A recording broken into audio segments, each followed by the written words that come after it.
하나님 앞에서 심령이 가난한 자가 자신의 영적 가난을 슬퍼하는 가운데 오직 하나님께 긍휼을 바라고 구할 때에 참으로 의에 줄이고 갈급한 심정으로 나 같은 죄인이 어떻게 하나님 앞에 설 수 있을까라고 목마르게 살 길을 찾으며 하나님을 바라볼 때에 하나님께서는 값없이 은혜의 의로 그의 영혼을 채워 배부르게 하시는 긍휼의 사랑에 대하여서는 이미 수차례 말씀드린 바 있습니다. 그리고 지난주에는 이런 은혜를 입은 자에게서 나타나는 중대한 변화에 대하여서도 말씀드렸습니다. 그는 자신이 하나님으로부터 긍휼히 여김 받은 대로 동일한 사랑을 다른 불쌍한 자에게 베푸는 모습을 보이게 된다고 하였습니다.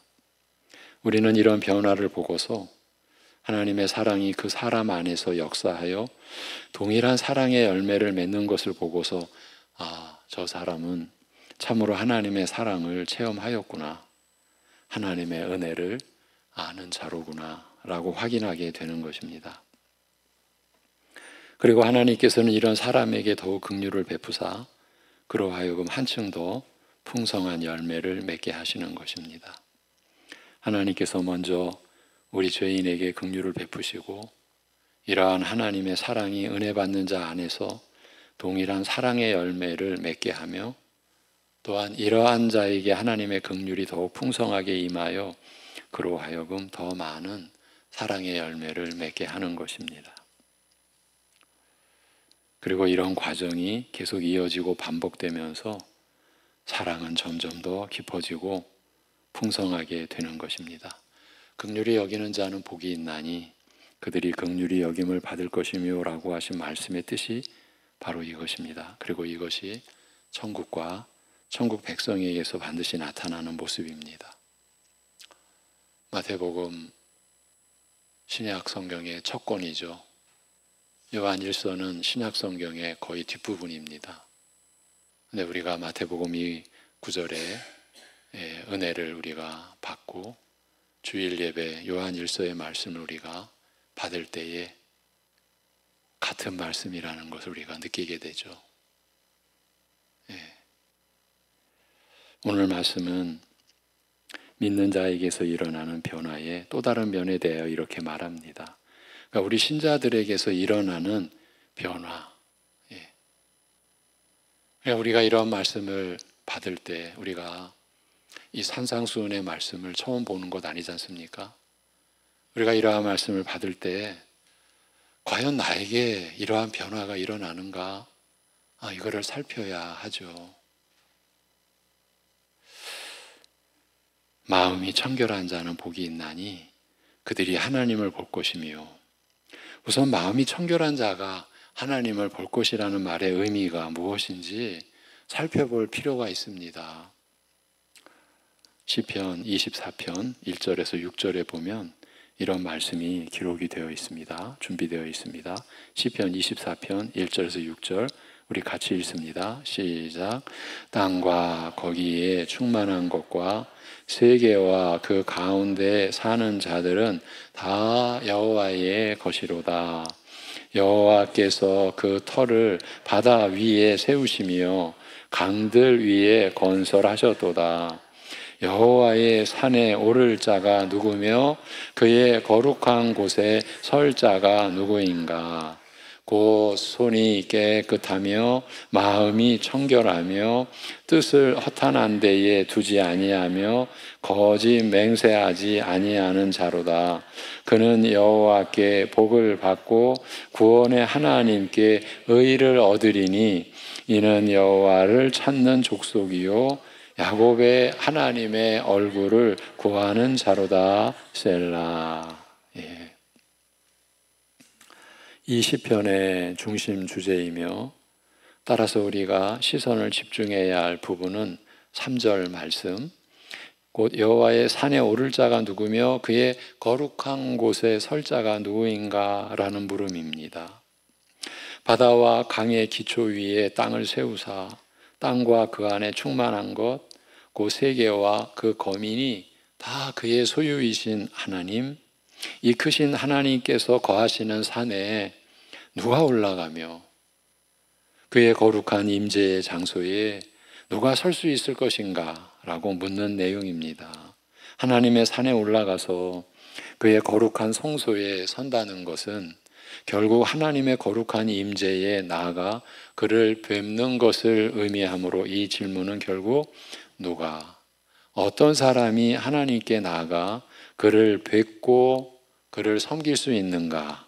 라는 물음과 같다고 할 수 있습니다. 이 질문에 대하여 이 시편은 대답하기를 곧 손이 깨끗하며 마음이 청결하며 뜻을 허탄한 데에 두지 아니하며 거짓 맹세하지 아니하는 자로다라고 말합니다. 시편 24편 4절의 내용입니다. 손이 깨끗하다는 것은 물로 손을 씻는 것을 의미하는 것이 아니라는 것은 짐작을 하시죠. 손이 깨끗하다는 것은 손으로 행하는 모든 것, 곧 그의 행위가 깨끗하다는 뜻이요. 마음이 청결하다는 것은 그의 정결함이 외부적인 행위에 머무르지 않고 그의 마음에까지 이른 것을 나타낸다고 할 수 있습니다. 바꾸어 말하면 그의 정결은 마음 속, 마음 깊은 곳에서부터 시작되고 우러나와 깨끗한 행실로 이어짐으로써 행위로나 마음으로나 내적으로나 외적으로나 온전히 정결한 모습이나 상태를 가리키는 것입니다. 이런 사람은 뜻을 허탄한 데 두지 아니하며 거짓 맹세하지 않는다고 말합니다. 이 말에 함축된 그 광범위한 뜻을 조금 좁혀서 말한다면 헛되고 거짓된 우상, 즉 하나님 외에 다른 어떤 것을 바라보거나 그것에게 맹세하지 아니하며 오직 하나님께만 그 영혼을 들어 바라본다. 그 뜻이죠. 시편 25편 1절입니다. 우리가 마음이 더럽다. 일반적으로 두 마음을 푸는 것을 가리키는 거잖아요. 그러니까 하나님 외에 다른 것, 이게 두 마음이죠.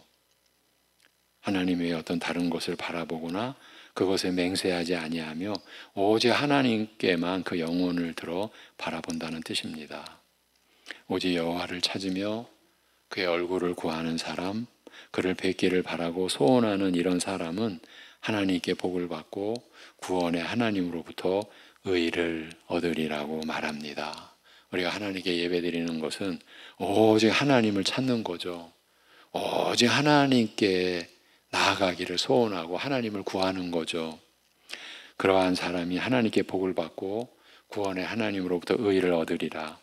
단순히 의를 얻으리라고 하지 않고 그의 구원의 하나님으로부터 의를 얻으리라고 함으로써 그의 거룩한 행실로 말미암은 의가 아니라 설사 은혜 받은 자에게서 나타나는 거룩과 의의 열매를 두고 말한 것이라 할지라도 어디까지나 구원의 하나님으로부터 하나님께서 베푸신 구원의 은혜로부터 말미암은 것임을 암시하고 있습니다. 여러분, 성경은 그야말로 철저하게 완벽하게 인간의 의, 자기 의를 봉쇄합니다. 여러분, 스스로 나는 의로운데 내가 무슨 뭘 행해서 그래도 나는 의로운데, 이게 다른 말로 하면 이게 저주입니다. 멸망의 선봉이 교만이라고 하잖아요. 그 교만의 열매가 자기의입니다. 우리가 설사 은혜 받은 나에게서 나타나는 거룩과 의의 열매, 그 열매를 두고도 우리는요, 하나님의 구원의 하나님으로부터 그 하나님께서 베푸신 구원의 은혜로부터 말미암은 열매라는 것 절대 잊어서는 안 됩니다. 그리고 24장 그 시편 24편 7절에서 영원한 문들아 머리를 들라 영광의 왕 곧 여호와께서 들어가시리로다라고 한 말은 여호와 하나님께서 시온 곧 그 백성과 함께 거하시는 영역의 친히 영광으로 임하시리라. 특히 전쟁과 용사의 하나님으로 그 백성을 구원하시는 하나님으로 찾아오시리라는 뜻입니다. 한마디로 요약하면 시편 24편은 하나님을 찾으며 그의 얼굴을 구하는 자가 마음과 행위를 깨끗하게 함으로써 하나님의 상과 성소에 올라가서, 즉 그곳에 계시는 하나님께 나아가서 그의 얼굴을 뵙게 되는 축복에 대하여 말하고 있습니다. 그리고 이것이야말로 모든 믿는 자가, 우리 모든 믿는 자가 궁극적으로 바라고 구하는 축복이라고 할 수 있습니다. 구원은 다른 것이 아니라 천지 만물을 지으신 하나님께 나아가 그의 복된 다스림을 받으며 거룩하신 하나님을 섬기는 삶이며, 간단하게 말하면 그의 거룩한 백성과 자녀로 사는 것이기 때문입니다. 오늘 읽은 마태복음 5장 8절, 마음이 청결한 자는 복이 있나니 그들이 하나님을 볼 것이며라는 말씀은 바로 이 시편 24편의 이러한 내용을 배경으로 하고 있는 말씀입니다. 그러나 여기서 한 가지 주의해야 할 것은, 마음이 정결하고 순전한 자가 하나님을 볼 것이라는 말씀을 단순히 스스로 마음을 성결하게 지킨 자가 하나님을 뵙고 그와 신령한 교통을 누릴 것이라는 뜻으로 이해하여서는 안 된다는 것이에요. 긍휼히 여기는 자가 긍휼히 여김을 받으리라고 하신 우리가 앞에서 본 말씀이 먼저 하나님으로부터 긍휼히 여김을 받은 것을 전제하듯이, 즉 심령이 가난한 자를 긍휼히 여기서, 심령이 가난한 자, 죄악뿐인 자잖아요. 의를 이룬 자, 의가 없는 자, 심령이 가난한 자예요. 이러한 자를 긍휼히 여기사 의로 배부르게 하신 은혜를 전제하듯이, 이와 마찬가지로 마음이 정결하고 순전한 자가 하나님을 볼 것이라는 말씀은 하나님으로부터 먼저 죄사함을 받아 정결하게 된 은혜를 전제하고 있다는 것을 꼭 기억할 필요가 있습니다. 말하자면 여기에서는 스스로 마음으로나 행위로 완전한 성결에 이르러 하나님을 뵙게 된 의인에 대하여 말하고 있는 것이 아니라, 다만 죄사함의 은혜로 말미암아 정결케 된 신자에게서 일어나는 변화, 곧 날마다 거룩하게 변화되어 가면서 끊임없이 성결의 열매를 맺는 삶에 대하여 말하고 있는 것입니다. 그리스도의 피로 씻음받아 정결케 되는 은혜를 입은 자는 마땅히, 그리고 자연히 거룩함을 쫓는 마음과 소원이 생겨나게 되어 있습니다. 그러니까 왜 나에게 그러한 소원이 안 일어나지? 왜 나에게 그런 소원으로 말미암아 내 모습, 내 신자된 내 자신, 그로 인한 내 삶의 그 행위가 왜 변화되지 않지? 이러한 질문을 갖고 있는 분들은 그리스도의 피로 씻음받아 정결케 되는 은혜의 자리를 점검해야 되는 거죠. 내가 과연 그리스도의 피로 씻음받아 죄사함 받은 거죠. 그렇게 해서 정결케 되는 은혜를 과연 내가 입은 그 사실에 대한 믿음, 그걸 점검해야죠. 그리스도께서 우리의 죄를 씻어 정결케 하시는 은혜는 우리 안에서 거룩함을 사모하고 추구하는 마음을 만들어내는 것입니다.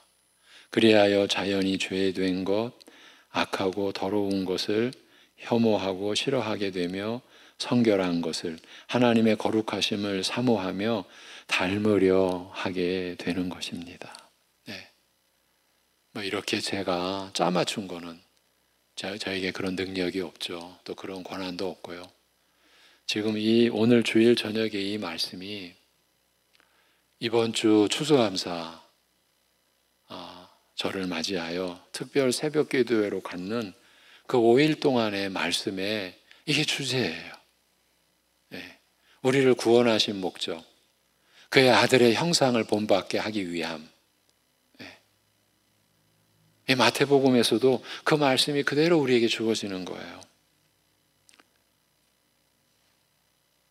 그리스도께서 우리의 죄를 씻어 정결케 하시는 은혜는 궁극적으로는 하나님의 거룩하심을 사모하며 닮으려 하게 되어 있다는 거예요. 물론 이것은 성령께서 우리 안에서 일으키시는 역사예요. 이러한 변화와 이런 변화되어져 가는 그 과정도 우리의 실력이 아니라, 우리의 능력이 아니라 남들과 다른 나의 빼어난 어떤 나의 기질이 아니라 그건 완전히 착각하는 거죠. 예. 성령께서 우리 안에서 일으키시는 역사요, 변화이지만 믿는 자는 그 안에서 이루어지는 변화를 이런 모양으로 경험하는 것입니다. 죄를 싫어하고 버리며 이와 반대로 거룩함을 사모하고 추구하는 마음으로 바뀌게 되는 것입니다. 비록 이러한 영적 변화가 아직 완전하지 못하여 지금도 부패한 성품과 욕망이 자주 나를 괴롭히는 경우가 있다 하여도 믿는 자는 근본적으로 그 바라고 소원하는 것이 바라보고 걷는 방향이 하루하루 날마다 걸어가는 방향이 완전히 바뀌어 버린 것입니다. 여러분, 회개의 그 말이라는 그 근본이 회심. 이 회심이라는 말이 아주 단순한 표현입니다. 돌아서는 거예요. 완전히 돌아서는 거예요. 예. 우리가 비록 부족하고 연약한 모습이 여전하더라도 우리가 걷는 길은, 걷는 방향은 완전히 바뀌어 버린 것이에요. 이러한 소원을 따라, 즉 중생한 거듭난 세 사람의 성품과 소원을 따라 마음에서부터 시작하여 밖으로 나타나는 행위에 이르기까지 온전한 거룩함을 이루려고 힘쓰게 되는 것입니다. 그리고 이와 같이 성령의 역사하심을 따라, 그가 우리에게 주시는 힘과 능력을 따라 하나님의 거룩하심 같이 거룩하려는 가운데 우리는 하나님을 뵙게 되는 것입니다. 그의 임재에 나아가 그와 깊은 영적 교통을 누리며 하나님을 섬기면서 살아가는 복된 삶이 이루어지는 것입니다. 내가 하나님 안에 있으며 하나님께서 내 안에 계셔서, 참 이 표현이 사도 요한에, 우리가 요한일서를 보고 있는 사도 요한에 어떻게 보면은 독특한 독점적 표현이라고 할 수 있어요. 하나님께서 내 안에, 내가 하나님 안에. 요한복음 15장의 포도나무의 비유에서도요, 그 골자가 그가 내 안에, 내가 그 안에. 우리식으로 말하면 더 이상 가까울 수 없는 관계. 하나님이 창조하시고 우리를 구원하신 목적이 이런 관계를 이루시고자 하시는 뜻에 있었다라고 해도 결코 틀린 말이 아니죠. 내가 하나님 안에 있으며 하나님께서 내 안에 계셔서 그의 거룩한 뜻을 내게 가르치시고 권면하시며 내 마음을 감동하시고 주장하여 이끄심으로써 우리 안에 계신 성령께서 이 일을 이루어 가시는 거죠. 그렇게 하심으로써 이 비천한 죄인에게 선교를 이루어 주시는 것을 우리가 보게 되는, 경험하게 되는 것입니다. 악하고 무력한 죄인으로 하여금 그의 거룩한 말씀에 순종하여 살게 하시는 은혜를 경험하는 것이에요. 그리스도께서 그의 피로 나를 정결케 하셨으니 나를 정결케 하신 그리스도의 형상을 내가 닮으리라. 내가 거룩하니 너희도 거룩하라고 하신 하나님의 말씀을 쫓아 그의 거룩함이 내게 이루어지기를 간절히 바라고 힘쓰는 것입니다. 여러분, 교회가 힘쓰는 일은 여기에 있는 거죠. 우리 교회의 지체된 우리 신자가 힘쓰는 일은 여기에 있는 거죠. 우리 지난날 우리를 한번 돌아와 보면 우리 그렇지 않은, 여러분, 이렇게 힘씀으로써 나타나는 열매가 그 다음 열매, 화평케 하는 자, 이렇게 연결이 되는 것을 여러분 충분히 짐작하시죠. 근데 우리는 힘써 애를 썼는데 다툼이 일어나고 갈등이 일어나고 뭡니까? 어디에서 문제가 일어나는 겁니까? 우리의 믿음의 문제죠. 믿음의 내용의 결함이죠. 말씀에 충실하게 근거하지 못한 믿음의 내용이 성령의 역사를 따르는 게 아니라 사단의 역사를 따르는 그런 신앙 행위 아닌 다른 행위가 우리 안에 섞여 있었던 지난날 우리 자신을 돌아봐야 되겠죠. 거룩하고 정결하게 되기를 원하는 신자의 간절한 소원은 주의 재림과 더불어 완전한 성결에 이르게 될 그 날에 대한 소망과 기대로 이어지게 됩니다. 그리하여 믿는 자가 그날의 영광을 사모하는 것에 대하여 성경은 이렇게 증거합니다. 우리가 주일 예배에서 보았던 요한일서 3장 2절 3절입니다. 요한일서 3장 2절 3절 시작. 사랑하는 자들아, 우리가 지금은 하나님의 자녀라. 장래 어떻게 될지는 아직 나타나지 아니하였으나 그가 나타나시면 우리가 그와 같을 줄을 아는 것은 그의 참모습 그대로 볼 것이기 때문이니 주를 향하여 이 소망을 가진 자마다 그의 깨끗하심과 같이 자기를 깨끗하게 하느니라. 아멘. 주께서 재림하시면 우리가 그의 영광으로 변화하여 그를 있는 그대로 더 이상 거울 통하여 보듯이 희미한 것이 아니라 실제 모습 그대로 뵙게 될 것이며, 주를 향하여 이 소망을 가진 자마다 주의 정결하심과 같이 자기를 깨끗하게 한다는 뜻입니다. 이 말씀에 이어서 화평하게 하는 자는 복이 있나니 그들이 하나님의 아들이라 일컬음을 받을 것이며, 이 말씀 역시 하나님으로부터 긍휼을 입은 자에게서 일어나는 변화의 또 다른 면을 알려주고 있습니다. 죄로 말미암아 하나님과 원수되었던 죄인이 그리스도의 피로 하나님과 화목하게 되면 그 역시 원수된 자들과 화평을 이루는 자가 될 것을 말하고 있기 때문입니다. 화평이라는 말은 전쟁의 반대말입니다. 화목이나 화평이라는 것은 서로 미워하고 증오하며 대적하던 관계가 변하여 함께 평화롭게 살아가는 관계에 들어가는 것을 뜻합니다. 그러나 이 화평이라는 말이 히브리어에서 갖는 뜻은 히브리어 구약의 언어입니다. 히브리서에서 갖는 뜻은 이보다 훨씬 넓습니다. 여러분이 샬롬이라고 알고 있는 이 히브리어의 말은 우리가 일반적으로 갖는 그 개념보다 훨씬 더 넓습니다. 화평은 기본적으로 온전한 상태를 뜻하며, 화평케 한다는 말은 어그러지고 손상되고 병들고 파괴된 것을 온전하게 하는 것을 의미합니다. 말하자면 하나님과 사람 사이에, 그러니까 창조주와 피조물 사이죠. 또 피조물 간에 사람과 사람 사이에 어그러지고 뒤틀린 관계를 바로잡으며 병든 것을 고쳐 건강하게 하고 파괴된 것을 고쳐 회복하는 것, 그리하여 온전하게 하는 것을 뜻하는 것입니다. 이것이 화평의 기본 뜻입니다. 하나님 앞에서 어그러지고 뒤틀린 모습, 병들고 상하며 파괴된 우리의 모습을 그리스도의 은혜로 온전케 하시는 하나님의 긍휼을 경험한 자는 그 자신이 화평을 만들어내는 새로운 모습을 보이게 됩니다. 이전에는 그 역시 다른 사람들과 마찬가지로 화평을 깨트리는 파괴자로 살았습니다. 그러나 이제는 화평을 만들어내는 자가 되는 것입니다. 사람들 중에서요, 가는 곳마다 불평과 원망하는 말로 사람들을 괴롭게 만들고 불편하게 만드는 사람이 있습니다. 그가 끼게 되면 언제나 서로 얼굴을 붉히게 되며 다투다가 갈라지고 미움과 원망이 생겨나는 것입니다. 저 사람이 끼면 일이 안 된다고 하면서 사람들은 점차 그를 싫어하고 피하게 되는 것입니다. 그러나 실상 이것은 어느 한 사람의 모습이 아니라 우리 모두의 모습이라고 할 수 있습니다. 여러 사람이 모이게 되면 의견이 분분하여 서로 다투다가 갈라지고 흩어지기 쉬운 것은 우리 모두가 다 어느 정도 화평을 파괴하는 자의 모습을 가지고 있기 때문이라고 할 수 있습니다. 내 이익을 지키기 위해,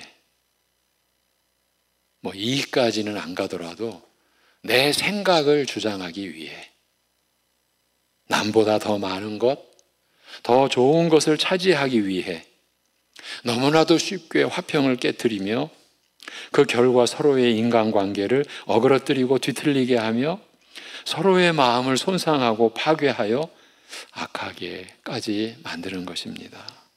그리하여 서로 악한 마음을 품고 독을 내뿜으면서 살게 되는 것입니다.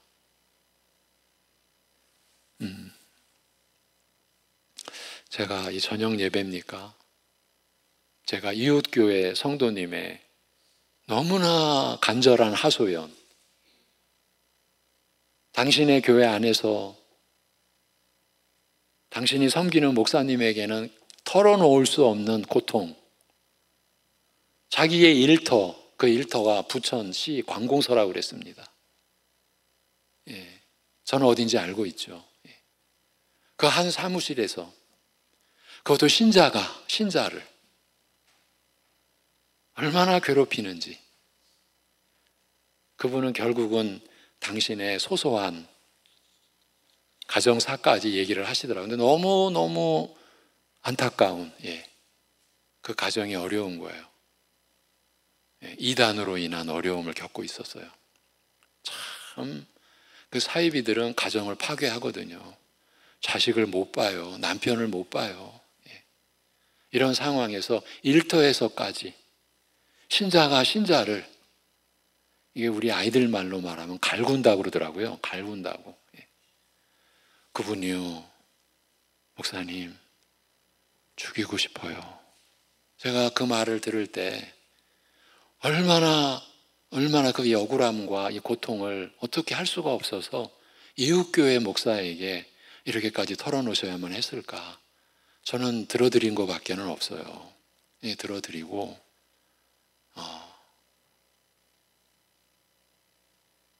뭐 다른 제가 역할을 할 수가 없었어요.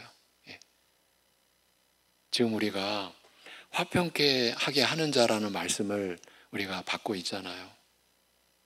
우리의 모습은 어떤가? 방금 전 그렇게 서로의 그 관계를 어그러뜨리고 뒤틀리게 하고, 그래서 서로 악한 마음을 품고 독을 내뿜으면서 살게 된다라고 하는 그 경우를 제가 예를 들어 드린 거예요. 그 성도님도 다른 교회 신자예요. 자기 상급자가 다른 교회 신자인데 거기 같이 일하는 사람들, 그것도 힘들게 일하는 부서예요. 그런데 신자를 괴롭히는 거예요. 그게 도대체 뭐냐는 거죠. 이게 독을 내뿜게 만드는 거죠.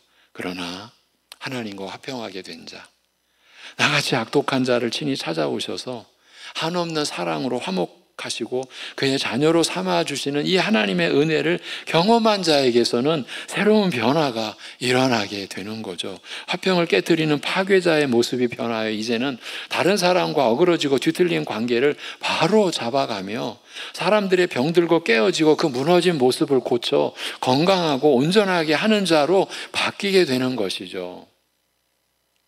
믿는 자의 이렇게 변화된 모습을 가리켜 오늘 말씀은 화평하게 하는 자라고 부르고 있습니다. 하나님과 사람 사이에서, 사람과 사람 사이에서 서로 미워하고 증오하며 시기하고 질투하는 관계를 서로 사랑하는 관계로 바꾸어 놓으며 어그러지고 병든 것을 바로잡고 치유하여 온전하게 하는 자, 그 화평케 하는 자의 모습을 나타내 보이기 때문입니다.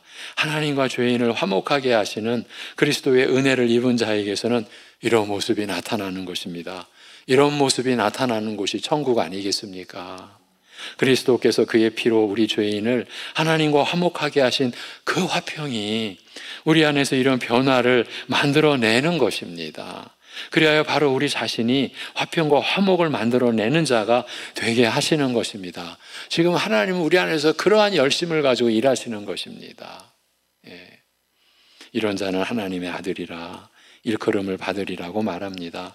이렇게 변화된 모습을 보고서 저 사람은 과연 하나님의 아들이라 할 만한 사람이라, 친히 독생자를 보내어 원수된 죄인과 화목하신 그 하나님의 자녀라 할 만한 자라고 말하게 된다는 뜻입니다.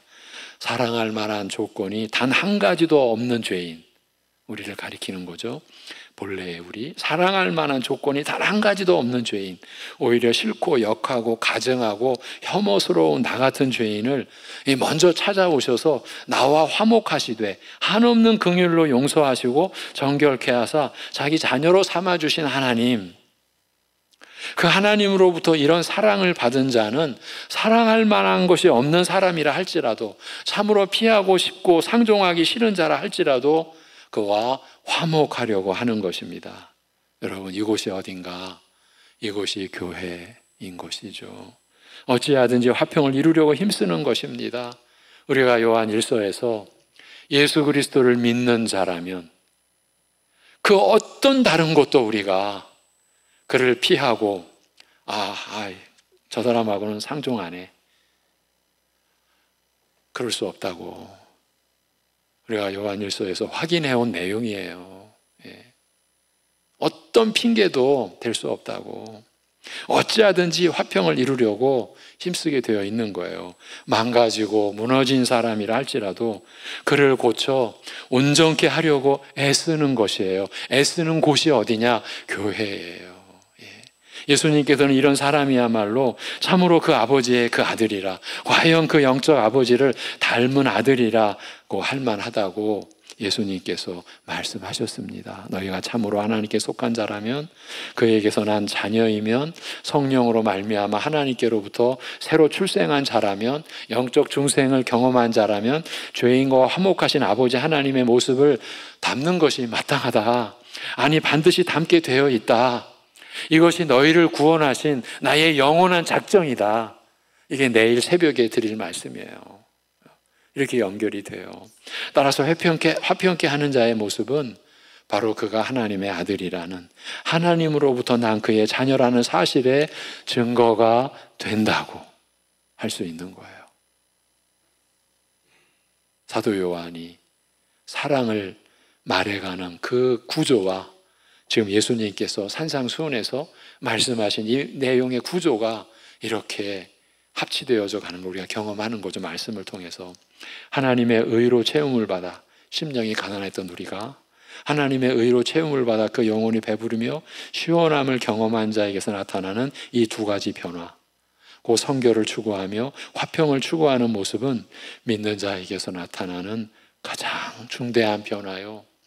동시에 신자된 우리가 평생 추구하고 힘써야 할 일들인 것이죠. 예. 사람들은 일이 있어야 살아가잖아요. 그런데 우리가 평생 추구하고 힘써야 할 일들이 있는 거예요. 성결과 화평을 추구하는 거죠. 그래야 만일 믿는 자에게도 이런 변화된 모습이 나타나지 않을 경우, 이러한 모습이 나타나지 않을 경우, 주께서 그 피로 나를 정결케 하셨으니 나도 주의 거룩한 형상을 닮아 성결하리라.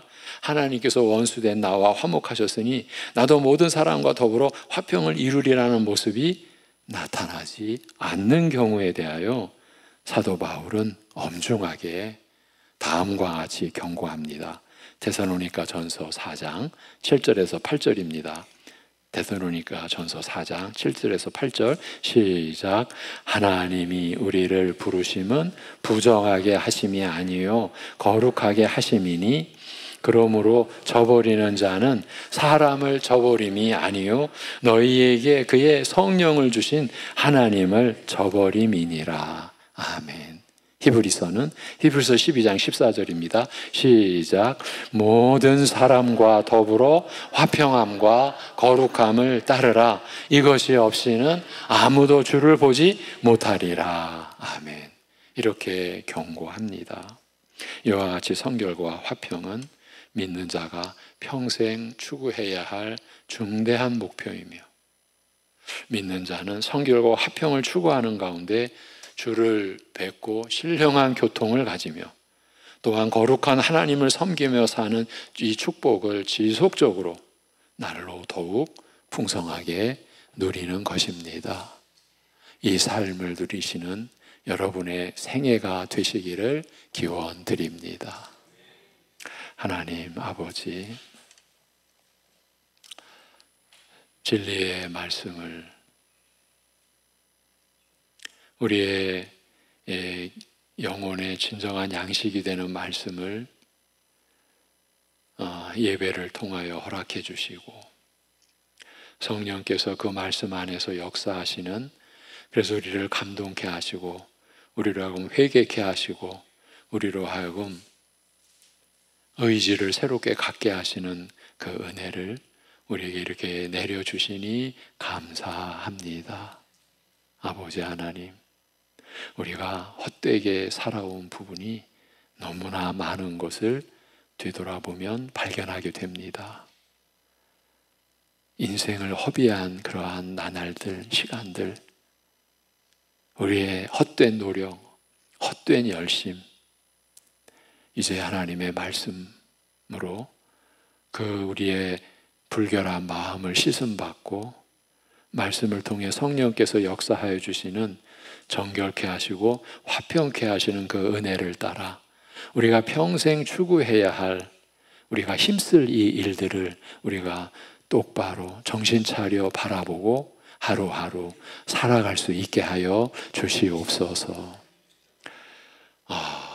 세상에 너무나 사람들이 갖고 싶은 것, 취하고 싶은 것, 욕심나는 것, 너무나 많은 것 같이 보여도 말씀 안에서 정신 차려 우리가 꼭 붙들어야 할 것 무엇인지 깨닫고 잊어버리지 않고 쉼 없이 노력하는 우리 교회와 우리 사랑하는 성도들의 가정과 우리 각자의 심령의 역사가 이렇게 일어날 수 있게 도와 주시옵소서.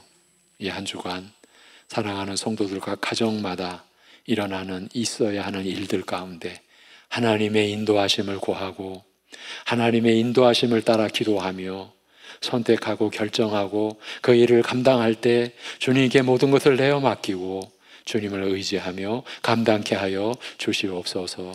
우리 자녀들의 길을 인도해 주옵시고 우리 연로하신 성도님들의 하루하루 나이 들어가는 고통과 어려움 속에서 주님의 위로가 그 고통을 넘어서는 위로가 되게 역사하여 주옵시고 질병과 연약한 고통 가운데서 신음하는 우리 사랑하는 가족들 위에도 한없는 회복해 하시는 은혜가 넘치는 한 주간 되게 하여 주옵소서. 예수님의 이름으로 기도하옵나이다. 아멘.